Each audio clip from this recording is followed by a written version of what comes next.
হরিহরপুর গ্রাম panchayat কেশেলি senior মাদ্রাসার পশ্চিমে মোহন ও হাসমত লস্করের বাড়ির পাশে যাতায়াতের একমাত্র মাঠের রাস্তা বিপজ্জনক। দুর্ভোগে স্কুল পড়ুয়া ও সাধারণ মানুষ। ছেলে মেয়েদের স্কুলে পাঠাতেও বিশেষ ভরসা পাচ্ছে না মগরাহাট পশ্চিমে উস্তি থানার অন্তর্গত হরিহরপুর গ্রাম পঞ্চায়েতের কেশেলি এলাকার বেশ কিছু অভিভাবকেরা। কোথাও স্কুলে যাওয়ার রাস্তায় জল জমেছে, আবার কখনো জোয়ারের জল ঢুকে পড়ছে একমাত্র মাঠের জল চলা রাস্তার উপর।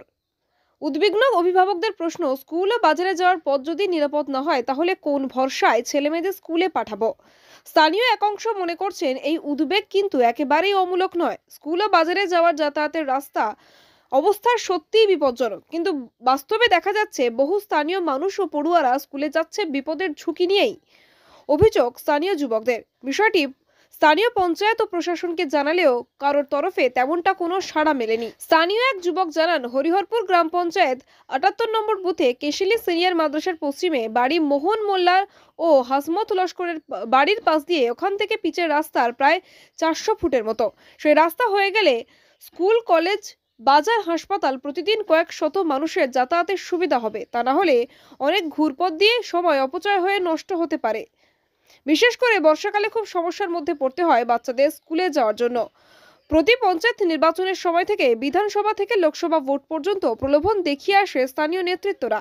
দীর্ঘ ২২ বছর পার হয়ে গেলেও আজও পর্যন্ত তারা সুফল পেল না। স্থানীয় নেতৃত্ব প্রশাসনের কাছে দৃষ্টি আকর্ষণ ও আবেদন করেন যত তাড়াতাড়ি সম্ভব।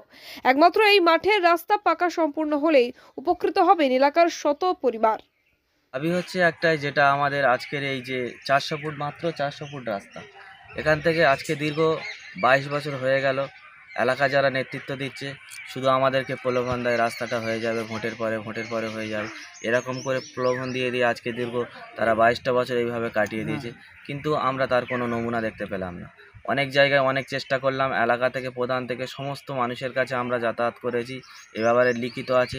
যে সমস্ত জায়গার উপর দিয়ে রাস্তাটা হবে, এই মাত্র ৪০০ ফুটের রাস্তা, এখান থেকে প্রত্যেকটা নো অবজেকশন করা আছে।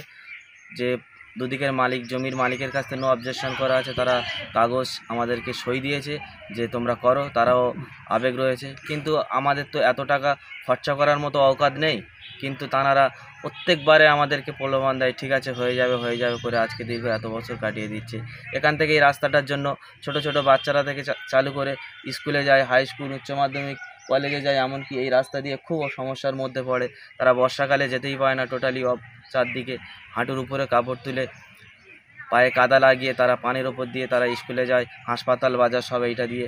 এটা অলরেডি আমাদের ৩০টা ৪০টা মানুষের এটা হয়ে গেলে সুবিধা হবে।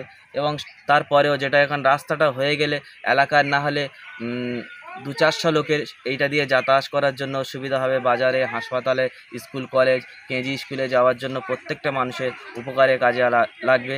সেই ব্যাপারে আমরা অনেক আবেদন করলাম, অনেক মানুষের কাছে গেলাম, গ্রামের গণ্যমান্য ব্যক্তিদের কাছেও।